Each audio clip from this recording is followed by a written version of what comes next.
I don't know where this season's going to take us, but that's another day with just about everything.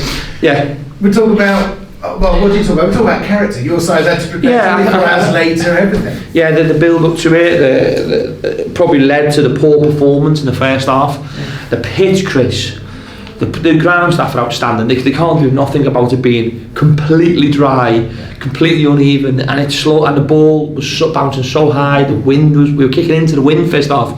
I want people on the iPhones to realise that was quite a strong wind for us to try and play into, and we tried to play longer a little bit earlier. We knew how aggressive they'd be in the press, so we probably went direct a little bit too much, but we felt it was a necessity to get to half-time 0-0 with that wind. And then weirdly the stoppage at half-time allowed the heavens to open, and all of a sudden the pitch becomes quick again, and we can move it, we can zip it. And I think that the players, the changes, give us impetus into wide areas. It's been two wingers that would excite me, but it leaves you open. You probably can only do that when you're maybe chasing games and you feel you've got complete control in games. But I think it was a real, and you know what, I just said to the players in there, I've very rarely in, I don't know how many games, I don't know how many, I've done hundreds, I've not seen the way a dressing room's just been. Like, every single person was stood up, every person who didn't play was hugging, was saying well done, we go again Tuesday. Just a real sense of calmness, but appreciation for each other. Well, there was a calmness when you went a goal behind as well. Nobody loses faith, you just keep doing what you No, and I felt their game came against their own play as well. I'm sick of people saying, well, you've not played anybody below you. Hang on, throughout the course this week, MK just beat Hull. So let's stop talking about can you go and beat these top teams. Well, every team in this league can beat anybody, and the fact that we've beaten all these teams, we have to play well.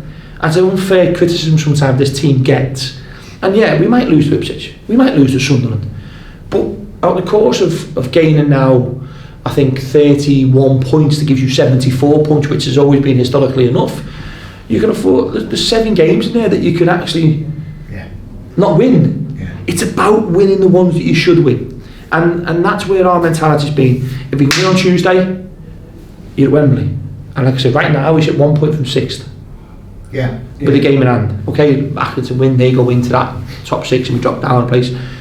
But from where we've been, we bottomed at some stage of the season. Yes, we were right at the start. So I think the players deserve an awful lot of credit. And weirdly, two aspects of this. One, if the fans were in the ground, we wouldn't have been able to kick off today. If the fans were in the ground, we wouldn't have been able to restart today. But equally, these days when it's flat, we don't half miss them.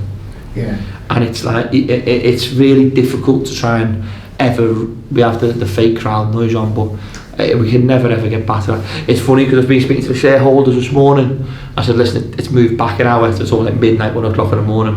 I can imagine them at like sort of 2:15 in the morning going, what's been delayed for another 35 minutes? And I'm not going to be phoned yet, but I'm sure there'll be a text. Explain the emotions, because the pair of us were running around the car park at half time, finding out what was going on. Michelle did a brilliant job. First and foremost, the stadium company here, someone said to me, there was a tweet, someone saying, oh, it's shambles. Well, we'll tell you what, right?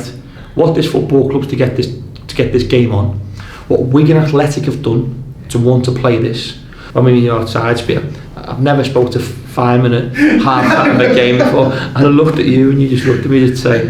We both shook our heads and laughed. I was slightly hysterical. Like I say, so anyone who supports us, who's enjoying a lovely Valentine's Day, we apologise to the women or the men if we've ruined your romantic afternoon. But just in case my wife sort of knows that honestly the game did carry on, I won't be cooking tonight when I get in, it'll be too late.